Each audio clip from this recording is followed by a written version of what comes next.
In this lecture, we're going to be talking about a subject in kind of a different way. A lot of times when you talk about one subject, it's important to talk about one or even many other subjects. For instance, you really can't understand a predator without understanding its prey, or you can't understand a certain prey species without understanding the predators. And indeed, one of the situations I believe that a lot of books on plants tend to, I don't know, I guess you could say fail or don't really explore is that the plants are reacting to what's eating them and not eating them and so on. And what we're going to be talking about today, or starting with, is camouflage, or another way to talk about it is to talk about the proper clothes one should have when they are in the desert. And so let's take a look. As we're looking out here, we can see that we have some different articles of clothing. And as we zoom in,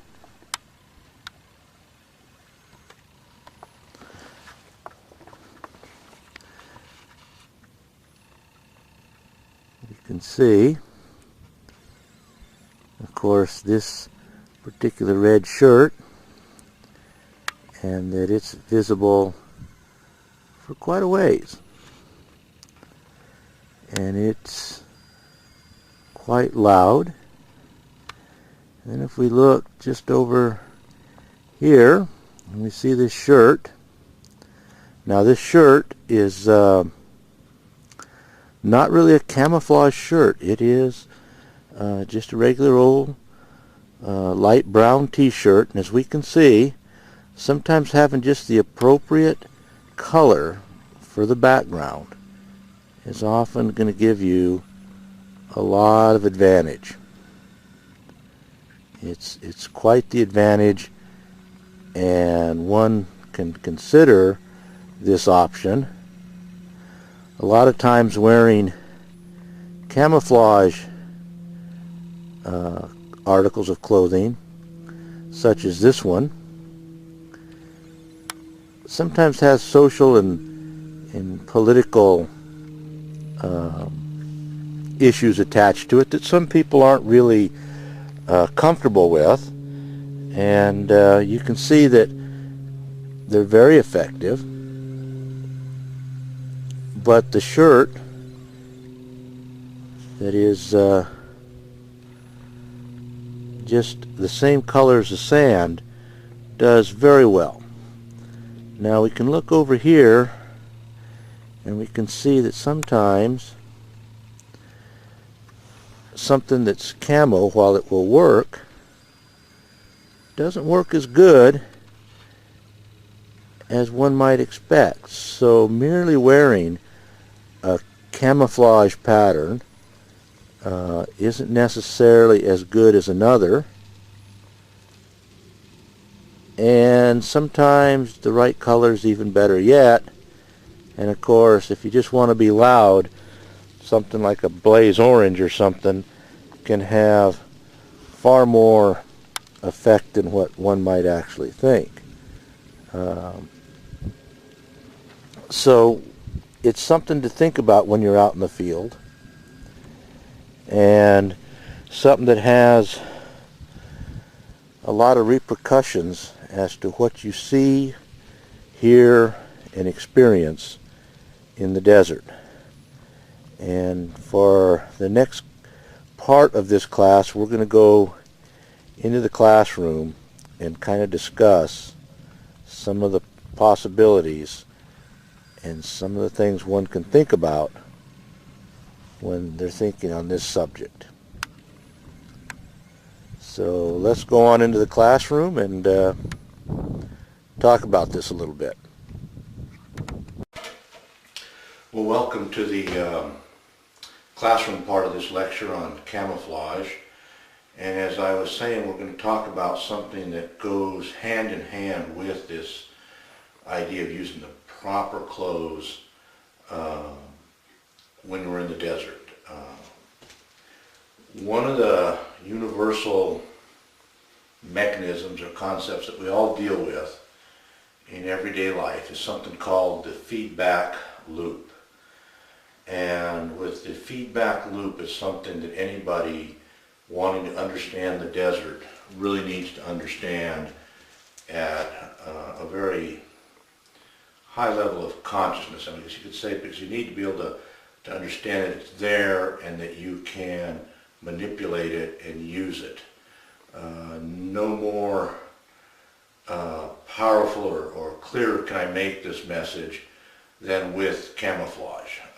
Camouflage, or again, earth tone colors in your choice of clothing will help you learn a lot about the desert. And this is basically how it works. If you have the bright orange shirt and you go into the desert with that, of course you're broadcasting your presence. You're less likely to see any kind of coyote or rabbit or chipmunk or desert bighorn or any of the animals that have a visual awareness of you. They can pick up on that very easily. And that'll leave you without experiencing their presence. So the person using the proper colors, the proper color scheme, and being aware of that, will see more coyotes, will see more rabbits, will see more sheep and deer and so on. And of course, hunters have long known this, and they've used camouflage in all sorts of different ways. In ancient times, they would use it in some rather ingenious and in-depth ways. Sometimes the Native Americans would use themselves camouflaged as wolves, because a wolf can cover a lot more ground and is going to put a lot more fear into, say, a buffalo. And then they would have other members of their tribe sometimes use camel to look like buffaloes, and so they would actually manipulate the behavior of the herd using this form of camouflage. In recent years, a lot of clothing manufacturers, in particular hunters, have started to use high-tech three-dimensional prints. So the art of camouflage is one that's still going on, it's still relevant, but as I said, it does carry for some people certain political and cultural signal that they don't want to deal with. And you can get around a lot of that by using the proper earth tone colors. And then as you walk the desert, of course you'll see more, and by seeing more you'll learn more, which will allow you to see more, which will allow you to learn more and experience more, and those experiences will build on and so forth. Whereas if you're wearing bright colors and you don't see that coyote, you don't, and he takes off, you never realize at what point he saw you or what you did or what you did wrong or right in a given situation, because he's seen you at such a distance that you were never aware of it. Whereas if you're wearing proper colors or camo, you will see that coyote at that instant maybe that he sees you. And you then know, okay, in this situation, this and this and this happened. And now, the next time you go out into the field, you can utilize that. So the feedback loop is a very important concept to understand and to know about and to utilize. And one of the ways we can show that, a lot of people are more familiar with it probably with a sound system, and it works something like this. You have yourself a microphone here, and it has a wire, and it'll go, we'll say this is here our speaker, and a sound comes in to our microphone, and that microphone sends a signal and says, That sound plus 25%. And so the speaker puts out the sound that it's told, puts out that amount of sound plus 25%. Then of course the speaker hears that sound and it says, wow, that's a little bit louder. So it sends that signal, says, now put out this sound, this louder sound, and add to it 25%. And this loop keeps going. And it keeps going back and forth, and the noise level keeps going higher and higher till one or two things happens. Either all the amount of energy or power is used up, the maximum amount of power in the system just sits there, and in the case of this, just a howling squeal that's pretty annoying. Or oftentimes the speaker is damaged, in which case it stops.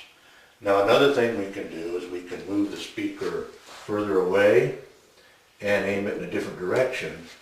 And so when the sound reaches the microphone, it's so much less that when the microphone says, give this sound plus 25%, what the microphone hears is only maybe 50%.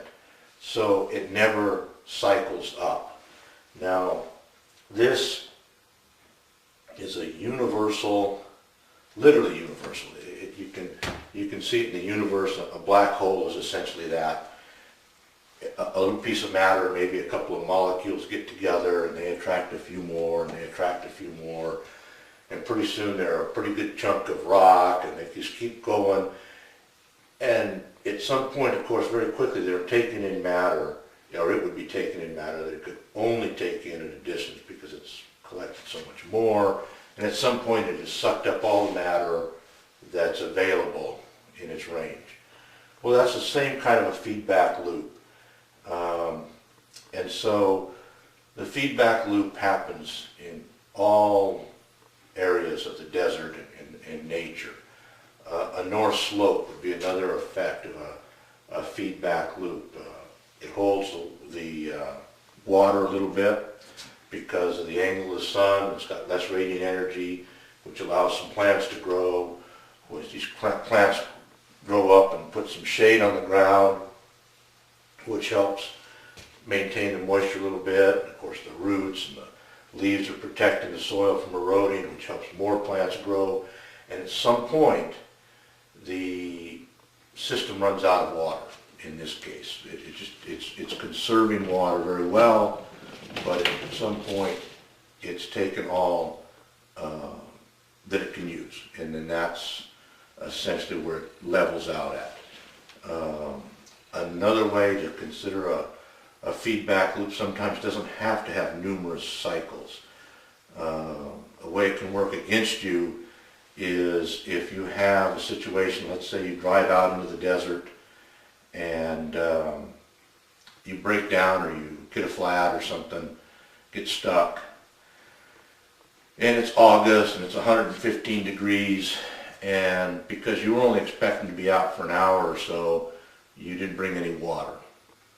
Well, now that absence of water has become critical. And that's in a sense a feedback loop. So very quickly, if you're not able to do something with that situation, it's going to be fatal. And you're going to end up dying. And that's kind of like the speaker breaking. One of the elements in that loop. You're stuck out there, you don't have water, it's hot, you don't have a cell phone, it just keeps on going, and it's fatal. But at the same time, you can use it. Of course, you want to use your mind. You want to be able to look at that and say, well, this is something I want to avoid. Well, it's the same way as you're walking across the desert and you're looking at the landscape and you're saying, well, this is going to be a warmer place, this is going to be a cooler place, this might have more water. Pretty soon you're using that concept of the feedback loop almost without really thinking about it. But it's still important, and we don't want to be just a victim of the consequences. That the whole idea of these lectures is that you have this knowledge in a manner that you can actually consciously use it. And the feedback loop and how it deals with camouflage and the proper clothes And again, in this situation, the proper clothes meaning the proper clothes to give you the best intellectual experience in the desert. Not dressing warm or dressing for heat or something like that, or cactus, or there's different ways, there's many different ways we can dress correctly, but in this lecture we're trying to give you the tools to experience more in the desert and to understand camouflage or proper coloration as it pertains to this particular attribute nature, the feedback loop. You'll find important. I think you'll find it gives you a lot of advantages, and I hope you give it a try if you haven't already experienced it and use it. Many people do. And with that, I hope you enjoyed this lecture, and we'll see you later. Thank you very much.